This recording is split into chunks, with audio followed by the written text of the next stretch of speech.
Hey everybody, this is Wayne. Thank you for tuning into my channel.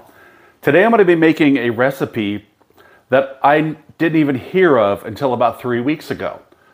I was doing some Facebook stuff and they said, oh, you got to check out this TikTok pasta. I'm like, what the heck is TikTok pasta?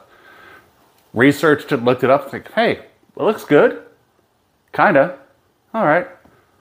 So I said, I'll make it. So I made it 3 weeks ago for the first time. Did my own little doctoring to it, changed it up a bit. There's a lot of recipes out there for this, of adding things, taking things away. I do it to my taste. And I've made it like 3 weekends in a row now. So I said, hey, I'm going to take a video of this and share it with you guys. So let's go. To make this TikTok pasta, I call it baked feta pasta, which a lot of people do also. It's very simple. It's very few ingredients. You have tomatoes, fresh thyme, fresh basil, fresh garlic, chili pepper flakes, salt. Let's do this. I'm going to start with a pan. I'm going to put about a tablespoon of olive oil in there. Kind of swirl it around a little bit. I have 2 pints, which is about 1.5 pounds of grape tomatoes, or you can use cherry tomatoes also. I'm going to put that around there. And to this, I have fresh thyme, which I've chopped about 2 or 3 teaspoons. You can put more if you want, a little less if you like. I like a little more, so there we go. And I have 4 fresh garlic cloves. We're not going to mince them. We're not going to chop them. We're going to take them. They're already peeled. And just kind of crush it like that. Place it right in there. So they're whole. They're going to bake down.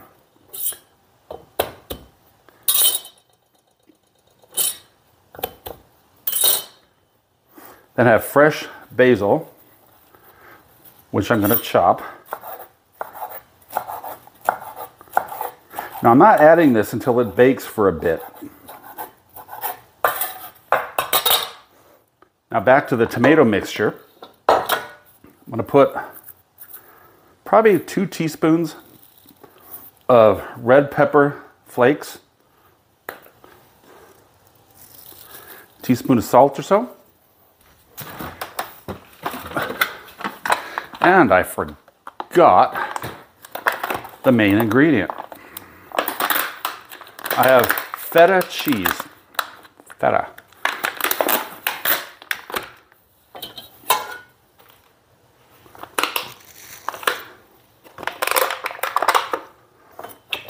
About a 7, I guess it's about 7 ounces. Put it right in the middle there.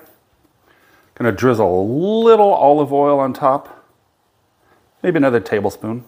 That's about it. Mix these tomatoes up and the garlic and the awesomeness here. Now this is ready for the oven, and I'm gonna take a few of the fresh thyme sprigs, put it over the tomatoes like that. Like I said, I like a little extra thyme. You may not. Beautiful. Let's put this in the oven.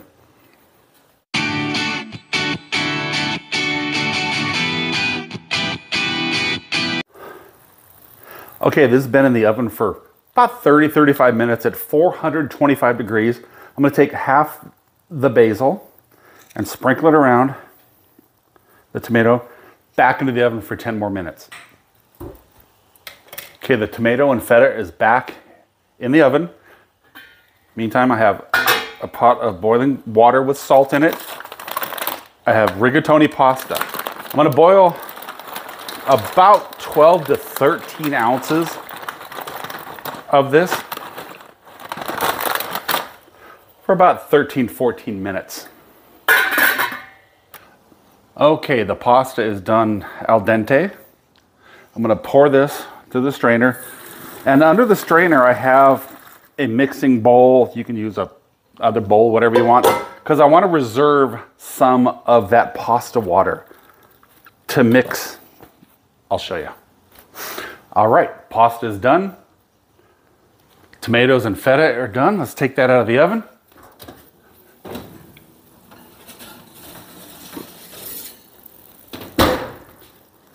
Look at that. Feta's golden brown. Tomatoes are wilting.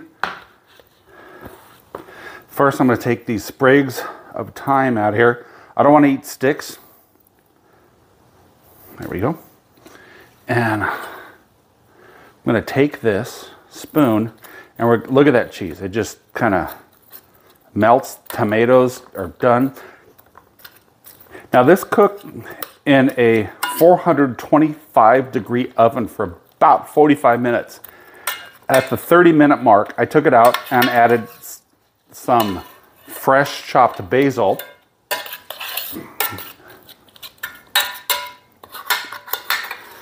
Now we kind of want to blend this all together. Oh, it smells so good. Your house is going to smell amazing.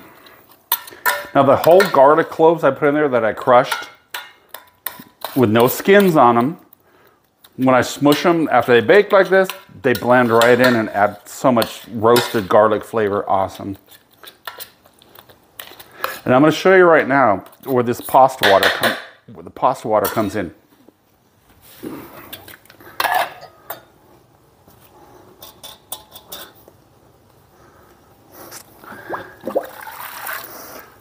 I have some of this pasta water set aside. It's full of starch because this kind of comes out a little thick. When I add the pasta to this, it's going to thicken up even more. So we're going to put some of this pasta water in here. Mix it up a bit. Now I have the cooked rigatoni. That pan is hot, so careful.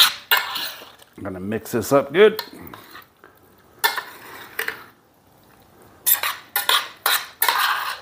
Now you don't want to cook the pasta till it falls apart. That's why I said cook it al dente. This rigatoni took about 13 minutes and it's done.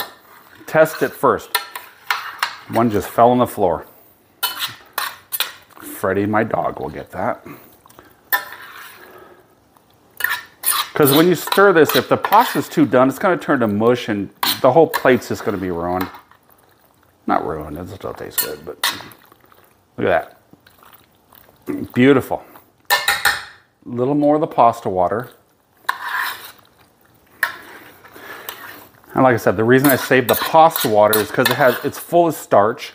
It has the flavor in it.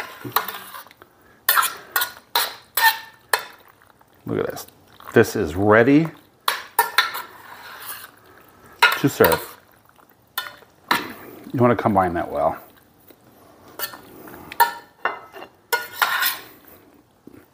Plate.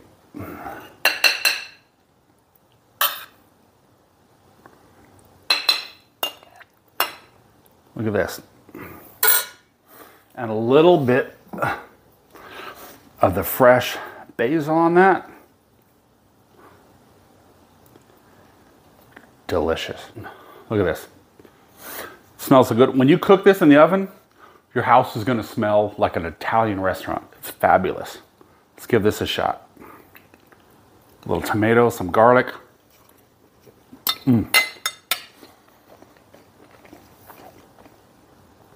No wonder I've made this 3 weekends in a row. You've got to try this.